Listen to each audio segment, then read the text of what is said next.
गोस्वामी गुरु महाराज की जय। निताय गौर प्रेमानंदे हरि हरि बोल। ओम विश्ववाद परमहंस परिव्राजकाचार्य वर्जाश्चंद्र श्री जगद्गुरु श्री श्रीमद भक्ति सुंदर गोविंद देव गोस्वामी गुरु महाराज की जय।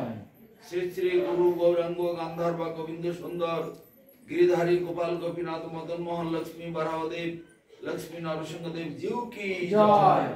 बलदेव सुभद्रा जगन्नाथ देव जीव की जय। जय अनंत श्री विभूषित अंग विष्णुपाद परमहंस श्री श्रील भक्ति रक्षक श्रीधर देव गोस्वामी परम गुरु महाराज के जय। भगवान श्रील भक्ति सिद्धांत सरस्वती गोस्वामी प्रभुपाद की जय। समस्त गोस्वामी वृंद की जय। सबाई बसुन बसुन बसुन আসুন আপনারা এইদিকে বসুন। पुरुषोत्तम धाम की जय। विश्वव्यापी श्री चैतन्य सारस्वत मठ की जय। जय भुवन मंगल हरिनाम संकीर्तन की जय। जय चटीगुड़ा उड़ीसा निवासी समस्त गौर भक्त वृंद की जय। हरिनाम दान महामहोत्सव की जय। भुवन मंगल हरिनाम संकीर्तन की जय। निताय गौर प्रेमानंदे हरि हरि।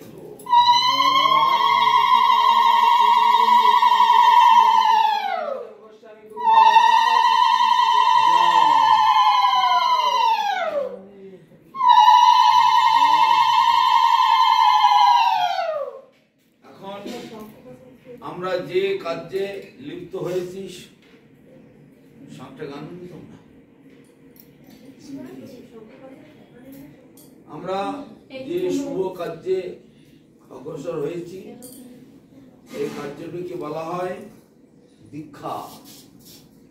দীক্ষা মানে কি, দীক্ষা কথার অর্থ কি, ব্যাখ্যা কি, তাৎপর্য কি, এটা না বুঝে দীক্ষা নিতে নাই। বুঝতে পারছো কথাগুলো? বাড়িতে বাচ্চা ছেলে কি মেয়ে লোকের বিয়ে করা দেখে যদি বিয়ে করতে চায় মা বাবারা বিয়ে দেবে? 5 বছরের ছেলে লোকের বিয়ে করা দেখে সে বিয়ে করতে চায়, বিয়ে দেবে? কেন দেবে না? বোঝে না। তেমনি যারা বোঝে না তাদের দীক্ষা দিচ্ছে। তোমরা বুঝে সুঝে তবে দীক্ষা নেবে। দীক্ষা নিয়ম অনেক, আমি আর অত বেশি নিয়মে যাচ্ছি না, বাকিটা ভক্তদের কাছ থেকে বুঝে নেবে।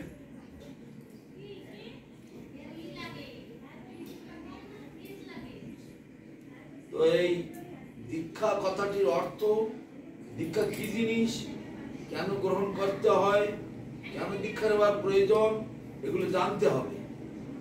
জেনে বুঝে তবে দীক্ষা নিতে হবে, তাহলে তাদের আর কোনো অসুবিধা হয়। কিন্তু বেশিরভাগ লোক ওই গণগড্ডালিকার আগের ভাড়াদের দিকে যায়, পেছনের ভাড়া সেদিকে যায়, বোঝে না সোজে না। কালকে কয়েকজন মায়েরা তর্ক করছিল, কিছুই জানে না, বোঝে না, উল্টো পাল্টা তর্ক করে। ওই ধরনের বুদ্ধিগুলোকে বুদ্ধি বলে না। একটা গরু আগে দিয়ে গেল, পেছনের গরু সবাই চলতে লাগলো। ভাড়া আগের ভাড়া যেদিকে যায়, পেছনের ভাড়াগুলো সেদিকে গেল। আগের ভাড়া গর্তে পড়লো, তো এগুলো সব গর্তে লাফিয়ে লাফিয়ে পড়লো। আগের ভাড়া যদি জলে লাফিয়ে পড়ে, শেষের ভাড়াগুলো সেই জলে লাফিয়ে পড়ে, তাই না? সেই জন্য এইগুলো উপরে ঠাকুর করে দিয়েছে। আমি মা একটু ঠান্ডা হয়ে বসো না, তুমি তো ঝামেলা করে দিলে। আমরা হলাম কৃষ্ণের দাস, কথা বলেন। জীব নিত্য কৃষ্ণ দাস। আমরা কালীর দাসও নই, মনসার দাসও নই, শিবের দাসও নই, আর অমুক ঠাকুর তমুক ঠাকুর, এই ঠাকুর সে ঠাকুর ওই ঠাকুর এইসব কারো দাস নই। অনন্ত কোটি ব্রহ্মাণ্ডের মালিক হচ্ছেন কৃষ্ণ। এক কথায় ব্রহ্মা বলে দিলেন, আমাদের পরম পিতা, আমাদের উৎপত্তি কোথা থেকে এসেছে? ব্রহ্মার থেকে। ব্রহ্মা কোথা থেকে জন্মেছেন? ভগবানের নাভির থেকে। নাভির থেকে একটি পদ্ম ফুল বেরোলো, সে পদ্ম ফুলের মধ্যে ব্রহ্মা জন্মেছে। তো ব্রহ্মার মা বাবা হচ্ছেন ভগবান কৃষ্ণ। সেজন্য তুমি এখানে এসে বসতে পারো। ঈশ্বর পরম কৃষ্ণ সচ্চিদানন্দ বিগ্রহ অনাদির আদির গোবিন্দ সর্বকারণ কারণ। শোনো, আমরা কোথা থেকে এলাম এখানে যদি জিজ্ঞাসা করি, সব কালকে যেমন একজন তর্ক করছিল, সব জেনে বুঝে বসে আছে। ওই রকম উল্টো পাল্টা এরও তর্ক করতে নাই, জ্ঞান বুদ্ধি অর্জন করতে হয়, করে তবে তর্ক করতে হয়। ডাক্তারি পড়ে পাশ করতে হয়, তারপরে রুগীর গায়ে হাত দিতে হয়, কাটাকুটি করতে হয়। না জেনে না পড়ে রুগী অপারেশন করতে লেগে গেল, দা দিয়ে বটি দিয়ে ছুরি দিয়ে, রুগী বাঁচবে? এইসব জগতে এই ধরনের লোকেরা খুব রয়েছে, জ্ঞান বুদ্ধি কিছুই নাই, ডাক্তারি করতে যাবা, অপারেশন করতে যাবা, এরকম। এই জগতের এই ধরনের লোক খুব ভরে আছে, সেই জন্য জগতের এত দুর্গতি। এই তো মায়েরা বুড়ো হয়ে গেছে, আমি যদি জিজ্ঞেস করি তোমার জন্ম কবে, বলবে 80 বছর আগে, 60 বছর আগে, 50 বছর আগে। তার আগে কোথায় ছিলে? আর তো নেই। যত লেখাপড়া শেখা হোক না কেন, এই কতটুকু প্রশ্ন জিজ্ঞেস করলে বলতে পারে। বয়স কত বাবা বলো? 52 বছর আগে কোথায় ছিলেন? 52 বছর আগে কোথায় ছিলেন? 52 বছর আগে জন্মের আগে কোথায় ছিলেন? তুমি কি এই শোনো শোনো, আদিবাসী পাড়ায় কি একটা সবজি বাজার মাঠে পড়ে পড়ে ওঠে, মায়ের যখন জন্ম হয়নি তখন কোথায় ছিলেন? ভগবানের কাছে ছিল, তার প্রমাণ কি আছে? এই তো এক লাফে ভগবানের কাছে চলে গেল, ভগবান সবটা কিছুই বোঝে। এই হচ্ছে তোমাদের অসুবিধা, সবকিছু জানবে বুঝবে তারপরে কথা বলবে।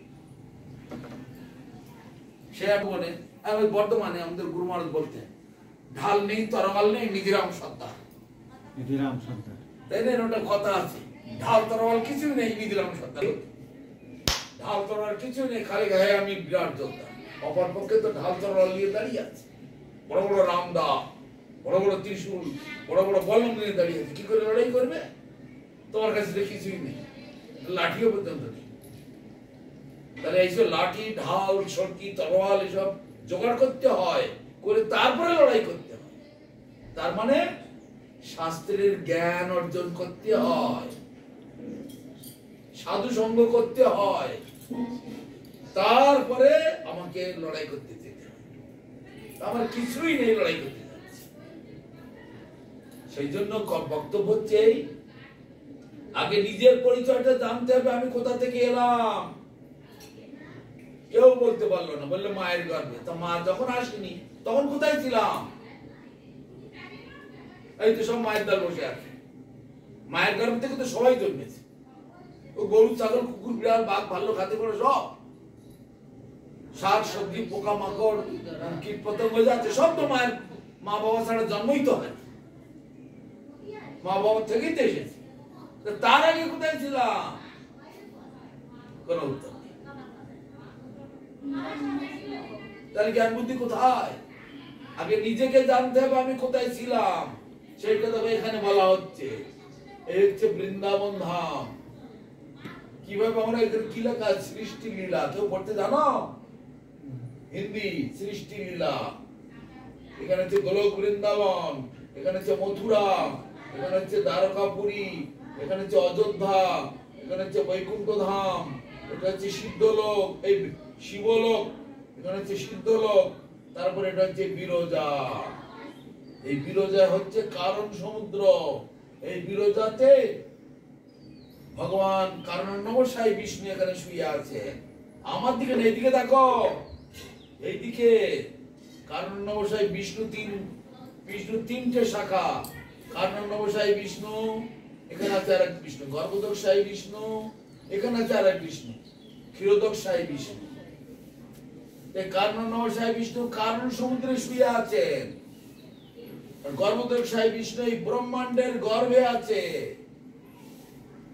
আর এই ক্ষীরোদোষাই বিষ্ণু প্রত্যেকের হৃদয়ের মধ্যে আছে, আত্মা রূপে আছে, আত্মার পাশে পরমাত্মা রূপেও আছে। এই তিন বিষ্ণু এলো কোথার থেকে? ভগবান কৃষ্ণ থেকে, যে কৃষ্ণ এখানে আছে কৃষ্ণের থেকে এসেছে। কৃষ্ণের দ্বিতীয় শরীর বলরাম, বলরামের দ্বিতীয় শরীর মহাবিষ্ণু। সেই মহাবিষ্ণু আমার তিন অংশে ভাগ হয়েছেন। কার্ণনবসায় বিষ্ণু, গর্ভদক্ষায় বিষ্ণু, ত্রিদক্ষায় বিষ্ণু। কার্ণনবসায় বিষ্ণু কি করছেন, কোথায় থাকেন? এই বিরজাতে শুয়ে আছেন অনন্ত নাগের উপরে। লক্ষ্মী দেবী পদসেবা করছেন। আর তার নিঃশ্বাসে প্রশ্বাসে কোটি কোটি ব্রহ্মাণ্ড সৃষ্টি হচ্ছে। গোল গোল বলের মতো, ছোট ছোট বলের মতো, ছোট বড় মাঝারি, তার মধ্যে একটা বলকে বড় করে দেখানো হয়েছে। একে বলা হয় ব্রহ্মাণ্ড। কোটি কোটি ধূলিকণার মতো সৃষ্টি হচ্ছে, লয় হচ্ছে, সৃষ্টি হচ্ছে, লয় হচ্ছে। লয় মানে শরীরের দেহের মধ্যে প্রবেশ করছে, আবার সৃষ্টি হচ্ছে। আমরা নিঃশ্বাস ছাড়ি না, নিঃশ্বাস ছেড়ে দিই, আবার যখন টেনে নিই দেহের মধ্যে ঢুকে গেল, আবার বেরিয়ে গেল। ওই শীতকালের দিনে জানলা দিয়ে যখন রোদ পড়ে, একটা কাপড় চোপড় ঝাড়া মারলে কিরকম ধুলোকণা ওড়ে, দেখা যায় আলোর মধ্যে দিয়ে যে রোদটা যখন আসে গোনা যায় কোটি কোটি ধূলিকণা। এরকম ধূলিকণার মতো বিষ্ণুর নাকের ভিতর থেকে বেরিয়ে আসছে। আবার যখন নিঃশ্বাস টেনে নিচ্ছে, আবার কোটি কোটি ব্রহ্মাণ্ড সব ভিতরে ঢুকে যাচ্ছে দেহের ভিতরে।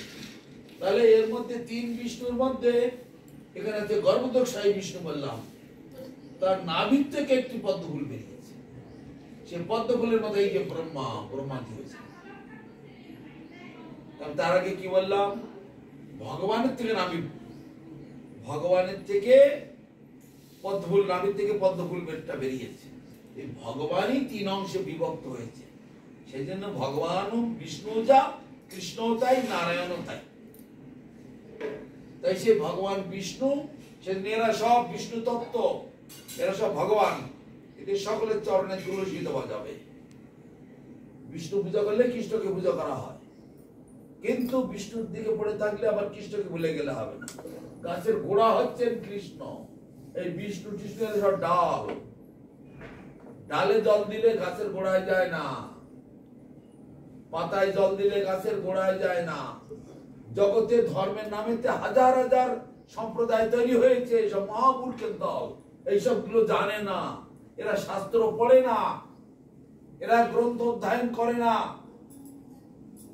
হাজার হাজার গ্রন্থ চর্চা করে, গবেষণা করে এইগুলো আবিষ্কার করা হয়েছে। কিন্তু জগতের এসব মূর্খ লোকেরা এসব মানতে চায় না। আমরাও মত লোক, আমরা তো মত লোক, আমাদের গুরু এই বলেছে, সেই বলেছে। নিজের পরিচয় জিজ্ঞেস করলে কেউ বলতে পারে, তোমাদের গন্তব্যস্থল কি কেউ জানে না। এসব হচ্ছে একেবারে পশু পাখির দল। কিন্তু লড়াই করতে ছাড়বো না, প্রতিদ্বন্দ্বিতা করতে ছাড়বো না, বিরোধিতা করতে ছাড়বো না, এরকম সবে না। কি বললাম, দীক্ষা, দীক্ষাটা কি বস্তু? দীক্ষা মানে কৃষ্ণ দাস্য। আমাদের পরিচয় কি? আমরা হলাম কৃষ্ণের দাস। এই ব্রহ্মা জন্ম হলো ভগবানের নাভির থেকে।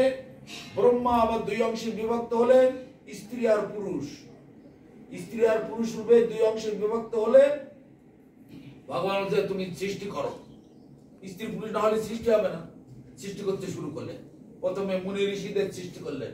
এইসব মুনি ঋষি এখানে রয়েছে। এই যে ব্রহ্মাণ্ডের ভেতরে ভূলোক মানে পৃথিবী, তারপরে ভূগোলক, স্বর্গলোক, মহলোক, জনলোক, তপলোক, সত্যলোক। সত্যলোকেতে ঋষি মুনি সব রয়েছে, জনলোকেতে সব আছে, ওখানে সব। তার নিচের দিকে অতল, বিতল, সুতল, তলাতল, মহাতল, রসাতল, পাতাল। এদিকে সব যারা পাপি তাপি লোক নিচের দিকে নেমে আসে, উপরের দিকে যেতে পারে না।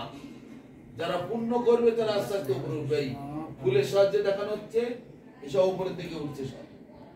তাই এই যে হরিভজন করা, হরিনাম করা, দীক্ষা নেওয়া, তার মানে নিচে আমরা এখানে আছি, আস্তে আস্তে এটা হচ্ছে জেলখানা। জেলখানা কেন? যারা ভগবানের ভজন করে না, যারা হরিনাম করে না, তিলক মালা পরে না, তুলসী মালা পরে না, একাদশী করে না, ঠাকুরকে ভোগ দিয়ে প্রসাদ পায় না, তারা সব এই নরকগতি হয়, উপরের দিকে যেতে পারে না। সেই জন্য তাদেরকে কি করা হয়? ভগবান দুর্গা দেবীর হাতে তুলে দেন। এই যে দুর্গা দেবী, দুর্গা দেবী কে? মায়া। মা মানে না, আয়া মানে অস্তিত্ব, যার কোনো অস্তিত্ব নেই, সব মিথ্যা। এই যে মহামায়া, তিনি হচ্ছেন এই ব্রহ্মাণ্ডের ম্যানেজার, মালিক। শুধু এই ব্রহ্মাণ্ড নয়, এই ব্রহ্মাণ্ডের ম্যানেজার হচ্ছেন ব্রহ্মা। এই কোটি কোটি ব্রহ্মাণ্ড, সব ব্রহ্মাণ্ডের মালিক হচ্ছেন এই দুর্গাদেবী। যেমন দেশের সরকারের আইন যারা ভঙ্গ করে, তাদেরকে সরকার কি করে? পুলিশের হাতে তুলে দেয়। পুলিশ নিয়ে কি করে? জেলখানায় ভরে দেয়, তাই না? এটা হচ্ছে জেলখানা।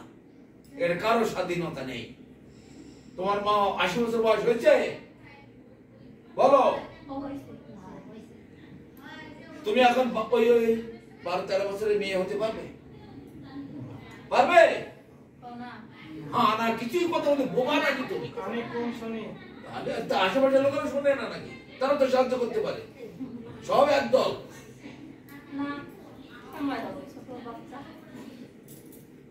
কেন হবে না? কেন?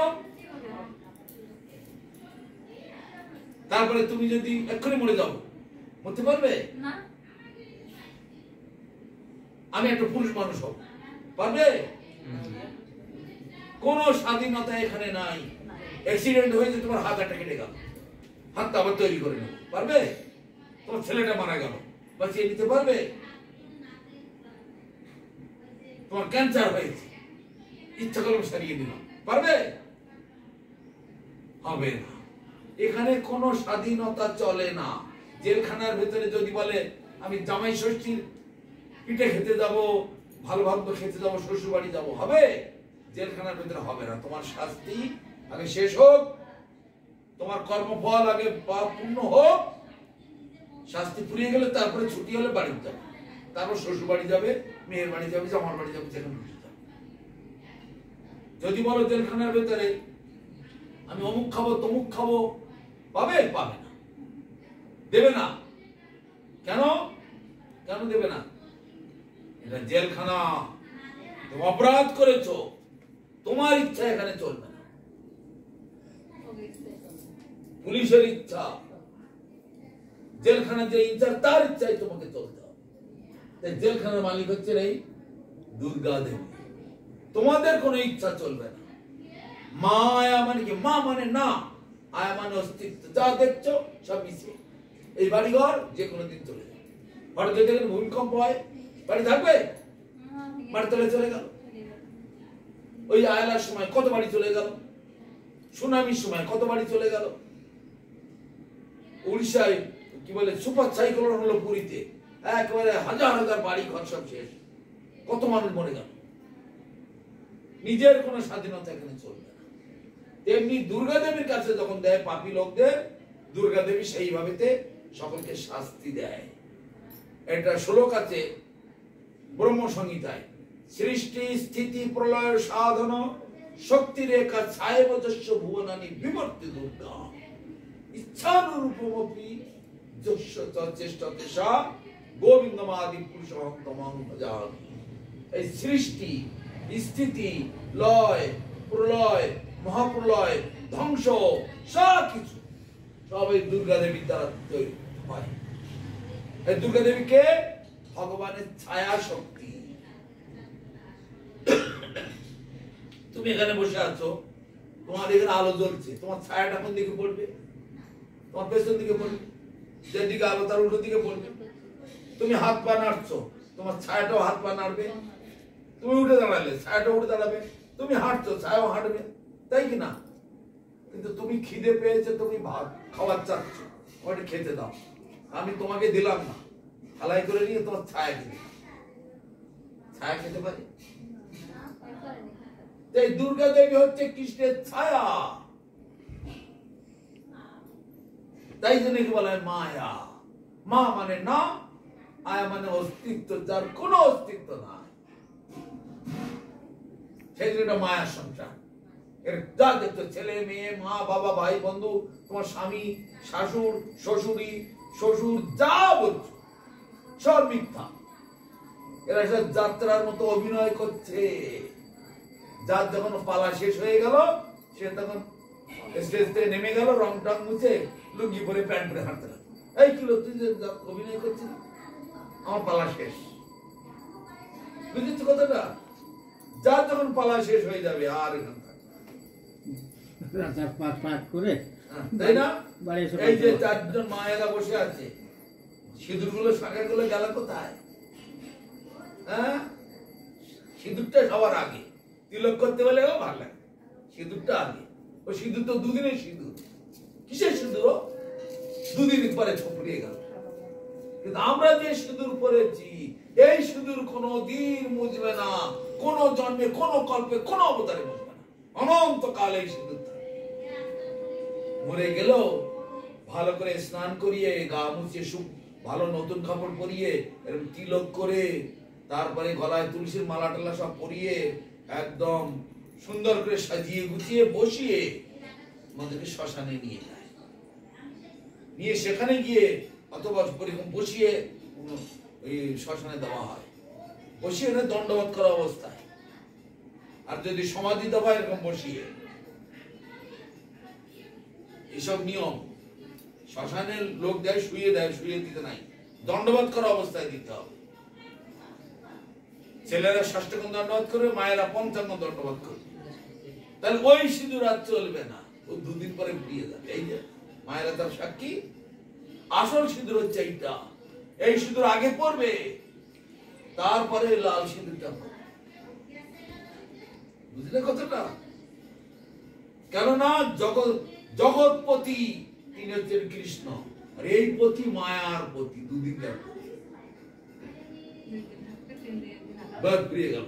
আসল পতি হচ্ছে, তাই ভাগবতের গোড়ায় বলা হচ্ছে তমেব মাতা চ পিতা তমেব বন্ধু সখা তমেব বিদ্যা দ্রবিণং তমেব সর্বং মম দেব দেব।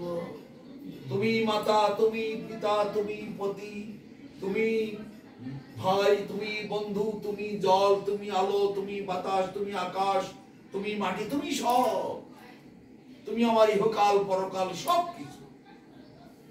সেই হচ্ছে এই কৃষ্ণ। এই গোলক বৃন্দাবনে রাসলীলা চলছে, সেইখানকার আমরা সব সেখানকার মানুষ। ভগবানকে ভুলে গেছি, তাই এখানে এসে ভগবান তখন দুর্গা দেবীর কাছে তুলে দিলেন। দুর্গা দেবী আমাদেরকে জেলখানায়। এই জগৎটা হচ্ছে জেলখানা। এই যে ব্রহ্মাণ্ড, 14টা স্তর, 14 ভুবন। ভূর ভুবস্ব মহাজন তপসত্য অতল বিতল সুতল তলাতল মহাতল রসতল পাতাল। এই 14 ভুবনাত্মক ব্রহ্মাণ্ড। এই ব্রহ্মাণ্ডেতে সত্যযুগে কি নিয়ম ছিল? ধ্যান করা। ত্রেতা যুগে যাগযজ্ঞ করা, দ্বাপর যুগে অর্চন করা, আর কলিযুগেতে সংকীর্তন। এত সস্তা। সংকীর্তন যজ্ঞে কলৌ কৃষ্ণে আরাধন, সেই সে সুমেধা পায় কৃষ্ণের চরণ। এই কলিযুগেতে সংকীর্তন করতে হবে। ভাগবতে এই কথা লেখা আছে, সমস্ত শাস্ত্রেতে এই কথা লেখা আছে। আলোক্য সর্বশাস্ত্রাণি বিচার্য চ পুনঃ পুনঃ ইদমেব সুনিষ্পন্নম বেদে রামায়ণে চৈব ভাগবতে তথা আদাবন্তে চ মধ্যে হরি সর্বত্র গীয়তে। সারা বিশ্ব ব্রহ্মাণ্ডের শাস্ত্র অধ্যয়ন করে দেখা গেছে, শাস্ত্রের শুরুতে, মধ্যে বা মন্তে ভগবান কৃষ্ণ আর এই হরিনাম সংকীর্তনের কথা এটাই। কিন্তু কিছু মূর্খ মানুষ এইগুলো নিতে চায় না। পূর্বজন্মে কেন নিতে চায় না? পূর্বজন্মের কর্মফল। সোজা পথে তারা যাবে না, ভালো পথে তারা যেতে পারবে না। ভালো পথে আসতে গেলে সুকৃতি চাই, মঙ্গল চাই, সৌভাগ্য চাই। সব লোক কি 10টা লোকের বাড়ি বানাতে পারে? সব লোক কি কোটিপতি হয়? পূর্বজন্মেতে যে কিছু করে রেখেছিল সেই লোক লাখ লাখ লাখ টাকা, কোটি কোটি টাকার মালিক। এক মায়ের ভাই, এক মায়ের ছেলে বলে 4-5টা ছেলে বলে, কেউ ভিক্ষা করে খাচ্ছে, কেউ চাকরি করে খাচ্ছে, কেউ খাবার পেটের অভাবে ডাকাতি করছে, কেউ আবার কোটি টাকার মালিক হয়ে বসে। কেন হয়? বাবা তো সম্পত্তি ভাগ করে দিয়েছিল সকলকে, কাউকে কম কারো বেশি তো দেয়নি নাকি? কম বেশি কাউকে দেয়, সমান করে দিয়েছে। অতএব পূর্ব কর্ম অনুসারে, তাই বলছে পূর্ব জন্মার্জিত কর্ম ফল পশ্চাৎ ধাবতি ধাবমান। পূর্ব জন্মের কর্মফল আমাদের পিছনে পিছনে ধেয়ে চলেছে। তাই তোমরা যারা দীক্ষা নিতে বসেছ, তোমাদের পূর্বজন্মের সুকৃতি ভালো ছিল, তাই আজ এই যোগাযোগটা এসেছে। শুধু যেটুকু বলবো সেটা যদি পালন করতে পারো, তোমাদের ভাগ্য খুলে গেল। এইখান থেকে বেরিয়ে এইখানে চলে আসতে পারো। এই যে নিজেদের বাড়ি ঘর, এইখানে আসলে জগত্তা নরিবর্তন্তে তদ্ধাম পরমং মম, গীতাতে বলছে একবার আমার ধামে চলে আসলে আর তাকে ফিরে যেতে হয় না। এই হচ্ছে সে আমাদের ধাম। যতদিন এইখানে না আসতে পারবো ততদিন আমাদের যাওয়ার আশা, আসার যাওয়া শেষ হবে না। 84 লক্ষ প্রকারের জন্ম, 84 লক্ষ প্রকার। কবু স্বর্গে কবু মর্তে, যে স্বর্গ, কবু স্বর্গে কবু মর্তে নরকে বা সাধু গুরু বৈষ্ণবের কৃপাতে। সেই কৃপা, সেই সুযোগ, সেই মঙ্গলের রাস্তায় আপনারা এসে গেছেন। এই সুযোগ হাতছাড়া করবেন না। যারা অজ্ঞ মূর্খ মানুষ, তারা হেলা করবে, অবহেলা করে দেও না, আমরা অমুক মতের লোক, আমরা তমুক মতের লোক। অমুক মত তমুক মত বলে কিচ্ছু হয় না। একটাই মত। আকাশে কতগুলো সূর্য আছে?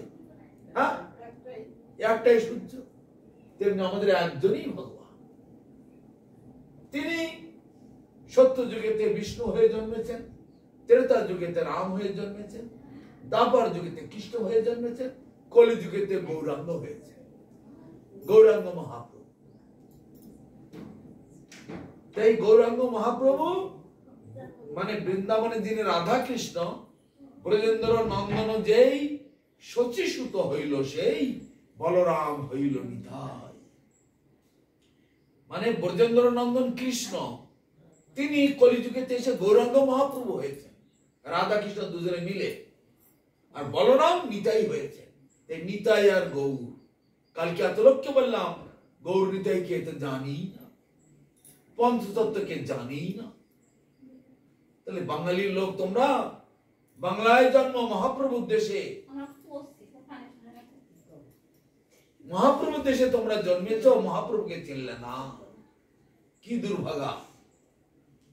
শ্রীকৃষ্ণ চৈতন্য প্রভু নিত্যানন্দ শ্রী অদ্বৈত গদাধর শ্রীবাসাদি গৌর ভক্ত, এই তো, এইটা আর কারো মুখে আসছেই না, 14 বার ভুলে যাচ্ছে। তারপরে হরে কৃষ্ণ বলতে বললে সে আর্ধেক বলে হরে কৃষ্ণ হরে রাম। এই হরে কৃষ্ণ হরে রাম আবার কি? হরে কৃষ্ণ কৃষ্ণ কৃষ্ণ হরে হরে, হরে রাম রাম রাম হরে হরে। এই 16 নাম 32 অক্ষর। এই হচ্ছে কলিযুগের উদ্ধারের মন্ত্র। এই মন্ত্র নিত্যানন্দ প্রভু মহাপ্রভু পঞ্চতত্ত্বগণ দিয়ে গেছেন, কিন্তু তার আগে সর্বশাস্ত্রেতে বলা হয়ে গেছে, সব শাস্ত্রেতে বলা হয়ে গেছে। খুব অল্প দিনের মধ্যে কলিযুগের প্রথম সন্ধ্যায়, কলির আয়ু হচ্ছে 4,32,000 বছর, এখন 5,500 বছর হয়েছে। তার মানে এখান থেকে 5,000 বছর আগে তখন মহাপ্রভু, এটা শাস্ত্রে বলা হয়েছে, কলিযুগের প্রথম সন্ধ্যা মানে 1,500 বছর পরে কৃষ্ণ নাম রূপে অবতীর্ণ হবেন। গৌরাঙ্গ মহাপ্রভু ভক্ত রূপে মানুষের মতো অবতীর্ণ হবেন, হয়ে এই নাম প্রচার করবেন। বহু হাজার হাজার বছর আগে সব বলা হয়ে গেছে, লেখা হয়ে গেছে। যেমন রাম জন্ম নেবার 60,000 বছর আগে রামায়ণ লেখা হয়ে গেছিল, তেমনি মহাপ্রভু জন্ম নেবেন তার হাজার হাজার বছর পূর্বে বলা হয়ে গেছে শাস্ত্রে। মহাপ্রভু এই নদিয়ায় গিয়ে শচী মাতার গর্ভে জন্মগ্রহণ করবে। আর কারা সেখানে অংশগ্রহণ করবে? যারা বুদ্ধিমান, যারা ভাগ্যবান, যারা সুকৃতিবান, পুণ্যবান, যারা জ্ঞানী, বিবেক বুদ্ধি আছে, তারাই মাত্র সেখানে অংশগ্রহণ করবে। তার সঙ্গে আর হরিনাম সংকীর্তন। হরে কৃষ্ণ কৃষ্ণ কৃষ্ণ হরে হরে, হরে রাম রাম রাম হরে হরে। এই হচ্ছে কলিযুগের নাম। এই মন্ত্র ডেলি জপ করতে হবে, আর যে যত জপ করবে তার তত লাভ হবে।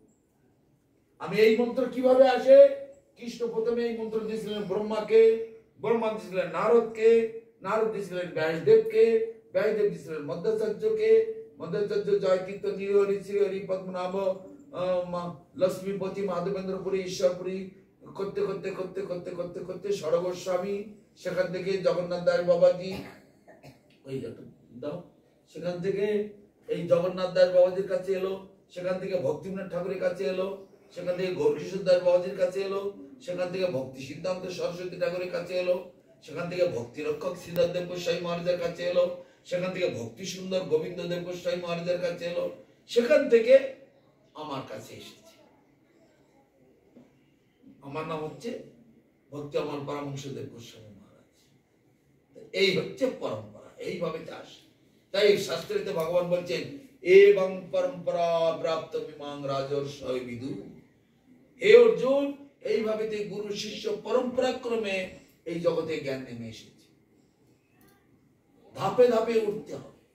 তুমি যদি একটা 10 তলা 20 তলা বিল্ডিং এ উঠতে চাও, সিঁড়িতে পা দিতে হবে কিনা?